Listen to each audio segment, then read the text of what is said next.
In the last 6 months, the price of almost everything you buy has quietly changed, and most people have no idea why. A wave of tariffs just went up around the world's biggest economy. Politicians say foreigners will pay for them. That's not how it works. Today, we follow the money and find out who actually pays when a country builds a tariff wall. Let's start with what just happened. As of 2026, the United States has placed a 10% tax on almost everything it imports from the rest of the world. That's the baseline. On top of it, there's 50% on steel and aluminum, 25% on cars and semiconductors, and as much as 100% threatened on certain branded medicines. Europe cut its own deal, a flat 15% on most of the goods it ships to America. Longtime neighbors like Canada and Mexico watched their old trade agreement left to expire. In plain terms, the walls went up, fast and almost everywhere at once. It's the biggest shift in how America trades with the world in nearly a century. The headlines called it a trade war. But before you can understand why it hits your wallet, you have to answer one deceptively simple question. What is a tariff really? A tariff is just a tax. Specifically, it's a tax a government charges on a product when it crosses the border into the country. And here's the part almost everyone gets wrong. When the United States puts a 25% tariff on a car built in Germany, Germany does not write a check to the US government. The American company that imports the car does. Picture a car dealership in Texas bringing in a $40,000 German sedan. The moment it lands at the port, US Customs collects 25%. $10,000 from the importer before that car can be sold to anyone. Same with a container of phones from Asia or steel headed for a factory in Ohio. The business bringing the goods in pays the tax up front at the border. An American business, not the foreign government, not the foreign factory. That one fact changes everything about who really pays. Because once that importer has paid the tax, they face a choice. They can do one of three things. 1. Swallow the cost and accept a smaller profit. 2. Lean on their foreign supplier to cut prices and make up the difference. Or 3, and this is the common one, pass the cost straight on to you, the customer, in the form of a higher price. And we don't have to guess which one usually wins. When economists at the New York Federal Reserve studied the most recent round of tariffs, they found that nearly 90% of the cost landed on American companies and shoppers, not on foreign exporters. The foreign sellers barely lowered their prices at all.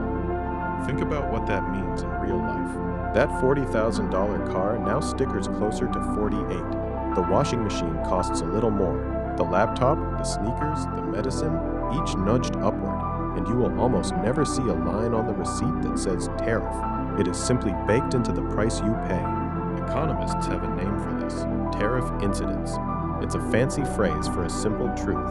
The person who legally hands over a tax and the person who actually feels it are often not the same. With tariffs, the person who feels it usually lives a lot closer to home than the political speeches suggest. So if tariffs mostly raise prices on a country's own citizens, why would any government use them at all? Because tariffs do three things that can be genuinely powerful. The first is protection.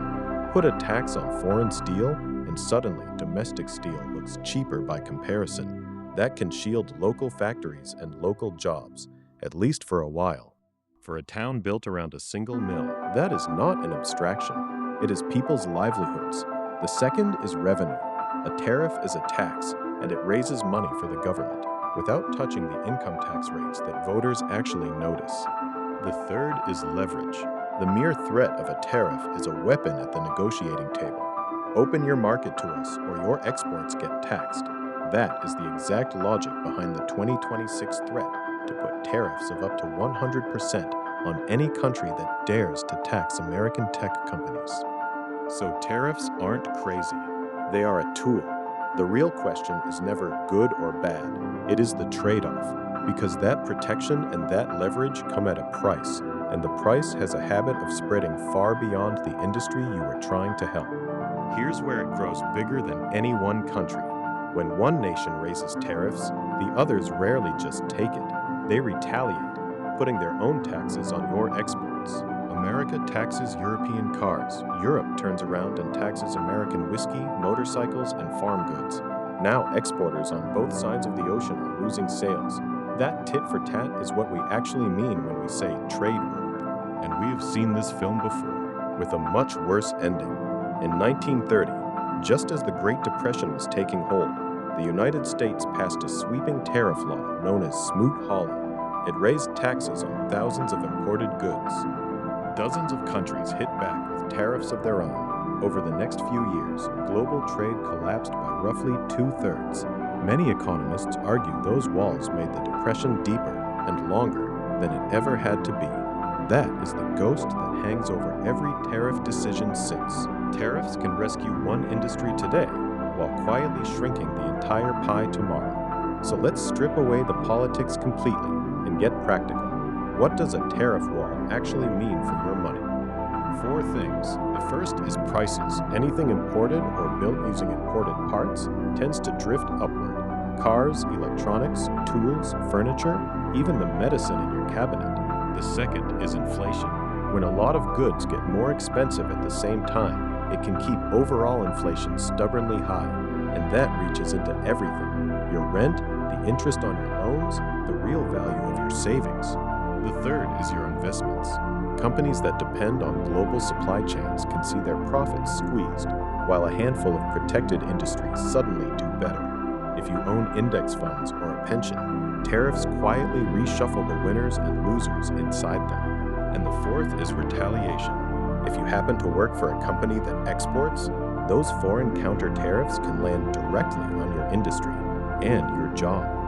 It's worth being fair here, because tariffs do create some winners. A domestic steelmaker shielded from foreign competition can hire more workers. A government collecting billions in fresh tariff revenue has more to spend. Those gains are real. They are just concentrated in a few visible places, while the costs are spread thinly across millions of shoppers who each pay a little more and rarely notice. Concentrated winners, scattered losers. That is exactly what makes tariffs so politically tempting and so economically tricky. None of this means tariffs are always the wrong choice. It means they are never free. Somebody always pays, and now you can see exactly where in that chain the somebody usually sits. So the next time a headline promises that some other country will pay for a tariff, you'll know better.